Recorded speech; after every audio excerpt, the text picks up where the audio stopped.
The COVID-19 pandemic has left millions with several issues. For some, it's impacted their studies, while for others, they didn't get a chance to bid farewell to their loved ones.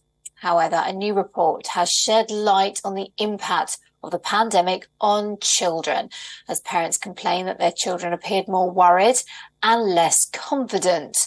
Well, this is a first of its kind in regards to the report by the Institute for Physical Studies and UCL Institute of Education in the UK. Now, they surveyed that more than 6,000 parents in England. The report argued that the impact of lockdowns has extended beyond academic loss for these children. Now, just under half of parents claimed that their child's social and emotional skills worsened during the first year of the pandemic. The researchers, they asked 13 questions in total about their children's behaviours, and they found that 47% of parents believe that their child's social skills worsened in the first year. 52% of children aged between 4 and 7 reportedly deteriorated in regards to emotional development. Now, the study also found that job insecurity among parents during lockdowns had a negative impact on their children.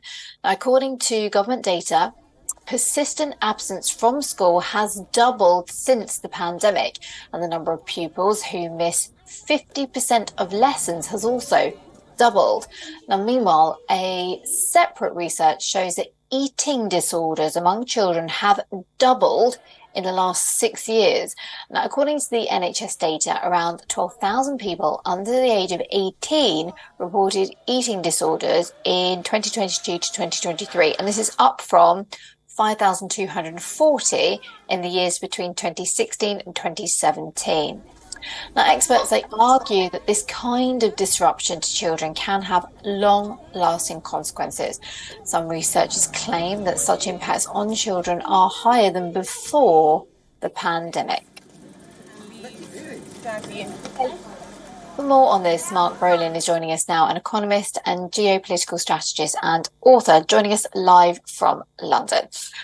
It's no great surprise that the pandemic has had a really disastrous impact on children's education, but now we're learning more about what it's done to their emotions, their confidence as well. We grow so much between these years. What more can we read into this data?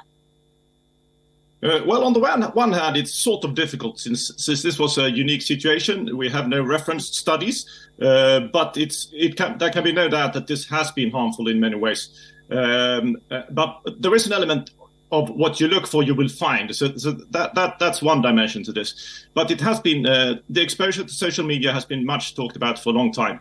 And of course, it has not been good where you leave out the social interaction, meeting physically, and instead going on social media.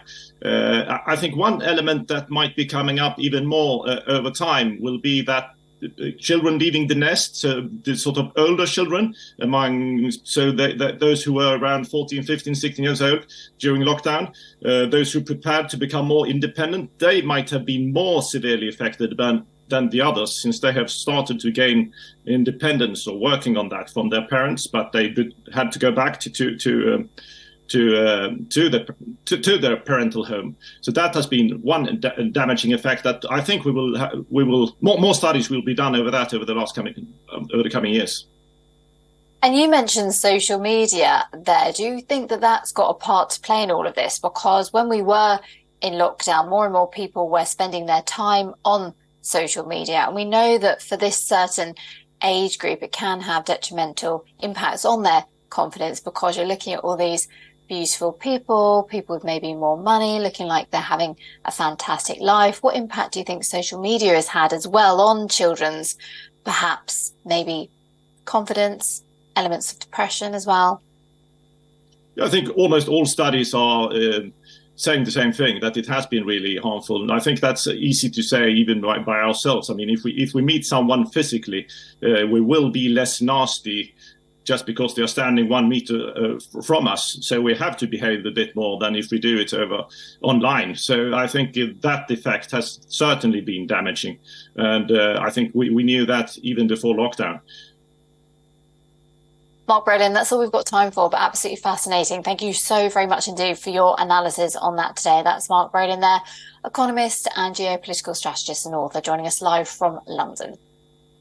Pleasure.